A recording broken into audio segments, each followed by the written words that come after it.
बहुत समय पहले उज्जैनी के राजा विक्रमादित्य न्यायप्रिय, पराक्रमी और प्रजावत्सल शासक के रूप में प्रसिद्ध थे। वे अपने साहस और धर्मनिष्ठा के लिए संसार भर में जाने जाते थे। एक दिन एक महान तांत्रिक उनके दरबार में आया। उसने राजा से कहा, महाराज, एक अद्भुत साधना को पूर्ण करने के लिए मुझे आपकी सहायता चाहिए। आपको एक श्मशान के पास एक पुराने वट वृक्ष पर लटके हुए बेताल नामक प्रेत को लाकर देना होगा। राजा विक्रमादित्य बिना किसी प्रश्न के तैयार हो गए। वह जानते थे कि तांत्रिक का उद्देश्य साधारण नहीं है, परंतु एक सच्चे क्षत्रिय की तरह उन्होंने अपना वचन निभाने का निर्णय लिया। रात गहरी थी, आसमान में काले बादल उमड़ रहे थे। विक्रमादित्य अपनी तलवार और दृढ़ संकल्प के साथ उस भयानक श्मशान की ओर बढ़े। वहां घने पेड़ के बीच एक वट वृक्ष दिखा, जिसकी डाल पर बेताल उल्टा लटका था। राजा धीरे धीरे आगे बढ़े और बेताल को पकड़कर अपने कंधे पर उठा लिया। बेताल हास्यपूर्ण स्वर में, राजन, तुम बड़े वीर हो, लेकिन रास्ता लंबा है। मैं चुप नहीं रह सकता। मैं तुम्हें एक कथा सुनाऊंगा। कथा सुनने के बाद मैं एक प्रश्न करूंगा। यदि तुमने उत्तर न दिया तो तुम्हारा सिर फट जाएगा, और यदि बोले तो मैं वापस इस पेड़ पर लौट जाऊंगा। सोच लो। राजा विक्रम बोला। कहो बेताल, जो भी कथा है सुनाओ। राजा का वचन अटल है। बेताल मुस्कुराया और कहने लगा, काशी में प्रताप मुकुट नाम के एक महान राजा राज्य करते थे। उनका पुत्र युवराज धर्मशील अत्यंत सुंदर और शूरवीर था। एक दिन वह अपने मित्रों के साथ शिकार के लिए निकला। शिकार करते करते वह बहुत दूर निकल गया और एक घने जंगल में भटक गया। दोपहर के समय जब सूर्य सिर पर था, उसे एक सुंदर तालाब दिखाई दिया। वह तालाब के पास पहुंचा और तभी उसने देखा, वहां कुछ राजकुमारियां से अपनी सखियों के साथ स्नान कर रही थी। उनमें एक राजकुमारी ऐसी थी जिसकी सुंदरता को शब्दों में बयां करना कठिन था। उसकी आंखों में कोमलता और चेहरे पर तेज था। राजकुमार उसे देखकर मंत्रमुग्ध रह गया। उसी क्षण उसे प्रेम हो गया।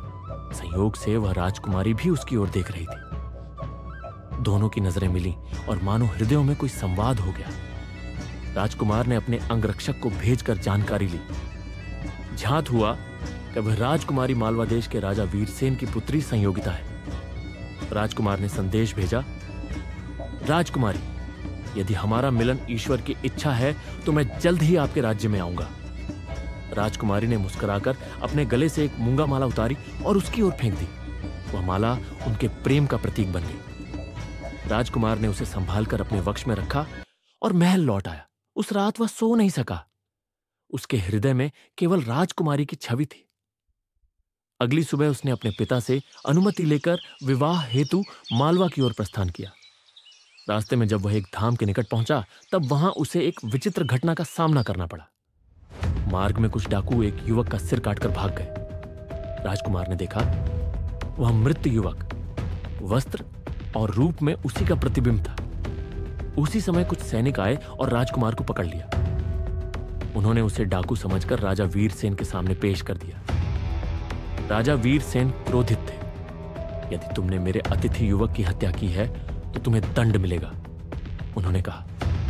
राजकुमार ने बहुत समझाया कि वह निर्दोष है, पर कोई विश्वास नहीं। उसी समय राजकुमारी वहां पहुंची। उसने राजकुमार को देखा और पहचान लिया, वही युवक उसके साथ उसने माला साझा की थी। उसने अपने पिता से कहा, पिता, यह वही युवक है जिससे मैं पहले से मन से बन चुकी हूं। इसका अपराधी होना असंभव है। राजा ने जांच कराई और सच्चाई सामने आई।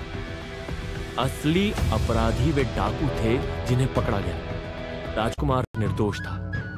राजा वीरसेन ने राजकुमार का सम्मान पूर्वक स्वागत किया और धूमधाम से विवाह किया गया। कहानी खत्म होने के बाद बेताल ने विक्रम से प्रश्न किया, तो बताओ राजन विक्रम, जब यह सब हुआ तो उस पूरे प्रसंग में पापी कौन था?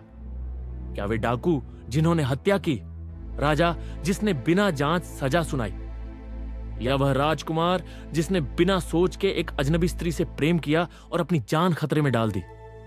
विक्रम ने कुछ देर मौन साधा, फिर बोले, बेताल, पापी वह नहीं जिसने प्रेम किया, क्योंकि प्रेम स्वयं पवित्र भाव है।